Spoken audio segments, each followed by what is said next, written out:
line between love and hate was crossed by these movie characters. Welcome to Ms. Mojo, and today, we're counting down our picks for the top 10 haters turned lovers in movies.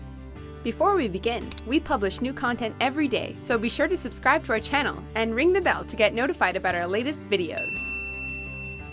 For this list, we're going over characters whose initial hate or dislike turns to love during the course of their film or films. They don't necessarily have to be characters that originate in film. We won't be including any animated sources though, such as Belle and Beast of Beauty and the Beast. It hurts! If you'd hold still, it wouldn't hurt as much. Well, if you hadn't have run away, this wouldn't have happened. Also, since we'll be discussing the outcome of these relationships, a spoiler alert is in order. Number 10, Phil Connors and Rita Hanson, Groundhog Day. Okay, we'll try it again without the sarcasm. We got it. A sarcastic weatherman, Phil Connors is not easy to get along with, as his producer Rita Hanson knows all too well. However, when the pair of them are stuck in Punxsutawney on Groundhog Day, their animosity is destined for change, although it takes a while. Do you ever have deja vu? Didn't you just ask me that?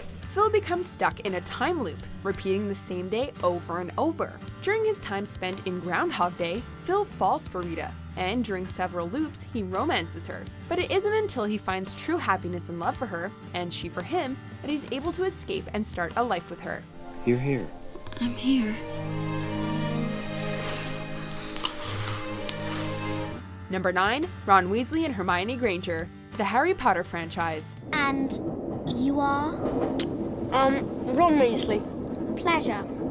The best friends of the titular character, Ron Weasley and Hermione Granger thoroughly dislike each other at first, likely due to their differing personalities, until a fateful bonding moment involving a troll in the girls' bathroom. Swish and flick. Wingardium Leviosa.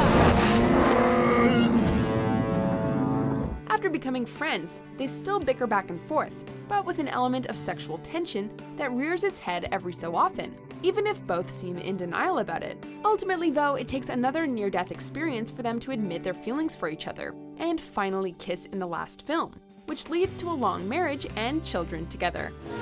Jumper. I miss you. Number 8, Sebastian Wilder and Mia Dolan, La La Land. All right. I remember you. And I'll admit I was a little curt that night. Curt? These two struggling artists definitely don't get off on the right foot. Their first meetings occur during very stressful moments for each of them, causing them to feel negatively towards one another.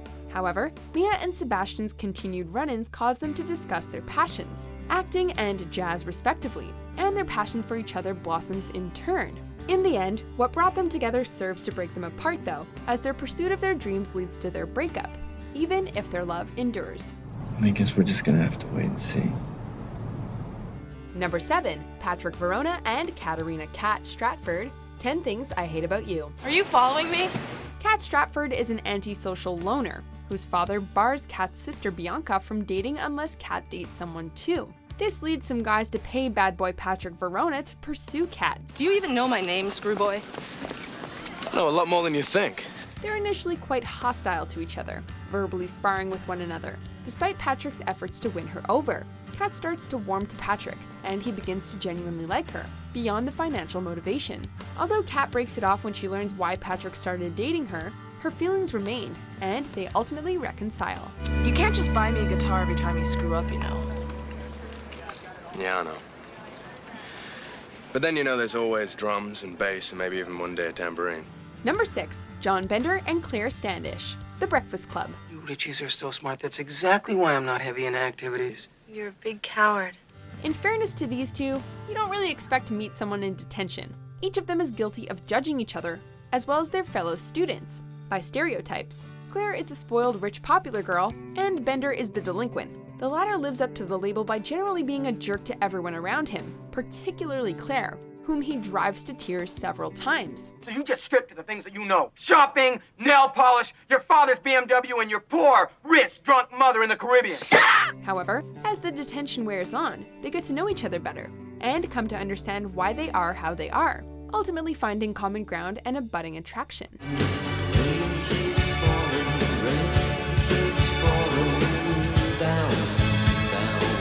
Number 5, Benedick and Beatrice, Much Ado About Nothing. I love you with so much of my heart that none is left to protest. No matter the adaptation of the Shakespearean comedy, Benedick and Beatrice have plenty of animosity for each other. A lord and a governor's daughter, the pair of them have a long history of engaging one another in insults, pranks, and other amusing embarrassments. Scratching could not make it worse, and for such a face as yours were. Well, you are a rare parrot teacher. When their friends conspire to get them together by causing them to overhear of their supposed feelings for each other, their witty barbs take on a greater undercurrent of affection and they eventually marry, though there are plenty of witticisms before they get there. Peace. I will stop your mouth. Number 4, Joe NY152 Fox and Kathleen Shopgirl Kelly, You've Got Mail. Oh, you poor sad multimillionaire. I feel so sorry for you. Kathleen Kelly owns a small family bookstore, while Joe Fox owns a larger chain of stores, one of which opens up close to Kathleen's. Although they hit it off well before she knows who he is, upon discovering his identity, they quickly become enemies, disagreeing with each other and trying to outdo the other through their businesses, with Kathleen eventually forced out of business. How can you forgive this guy for standing you up and not forgive me for this tiny little thing? I'm putting you out of business.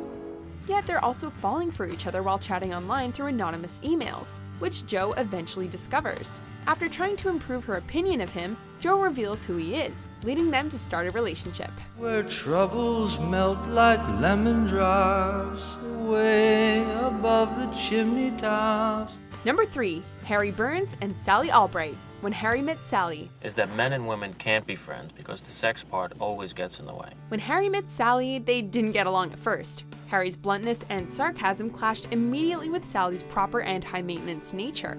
You're the worst kind. You're high maintenance, but you think you're low maintenance. I don't see that.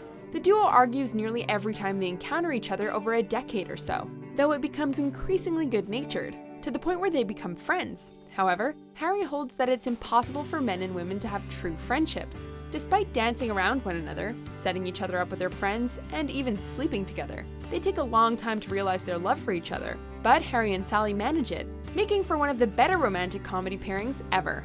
3 months later, we got married. It only took 3 months. 12 years and 3 months. Number 2, Han Solo and Princess Leia, the Star Wars franchise. I don't know who you are or where you came from, but from now on, you do as I tell you, okay? She's a princess and a leader of a rebellion against a tyrannical regime. He's a smuggler, a rogue, and an all-around nerf herder. From the moment these two meet, they can't help but bicker with each other, no matter how dangerous the situation they're in. Why, you stuck-up, half-witted, scruffy-looking nerf herder!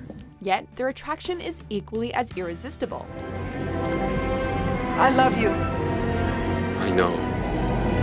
The tension between them gradually leads to a kiss, as well as several memorable declarations of love. I love you. I know. Despite separating sometime after having their son, it's clear these two love each other quite a lot, and their belligerent romance is among the most beloved in cinema. If you see our son, bring him home. Before we get to our top pick, here are a few honorable mentions. I don't think I've ever had this effect on a woman before. And what effect do you think you're having on me? I'm in love with you. Snap out of it! Mr. Burgundy, you are acting like a baby. I'm not a baby, I'm a man. I am an anchor man. You are not a man. You are a big fat joke. Number 1, Mr. Fitzwilliam Darcy and Elizabeth Bennet, Pride and Prejudice. At this moment, it's difficult to believe that you're so proud. At this moment, it's difficult to believe that you are so prejudiced. Any list of the greatest haters-turned-lovers needs these two on it. Other entries on our list reference them, and they've even directly inspired characters like Bridget Jones and her own Mark Darcy. Elizabeth and Mr. Darcy both dislike each other when they meet, and harbor misapprehensions about the other's character. Despite their growing attraction throughout the story, their pride prevents them from admitting it to anyone, especially themselves. Ultimately, Darcy's selfless help in Elizabeth's family crisis leads them to finally admitting how they feel, turning their hate into love and into one of fiction's greatest romances. And how are you this evening, Mrs. Darcy? Do you agree with our picks? Check out these other great clips from Ms. Mojo, and be sure to subscribe and ring the bell to be notified about our latest videos.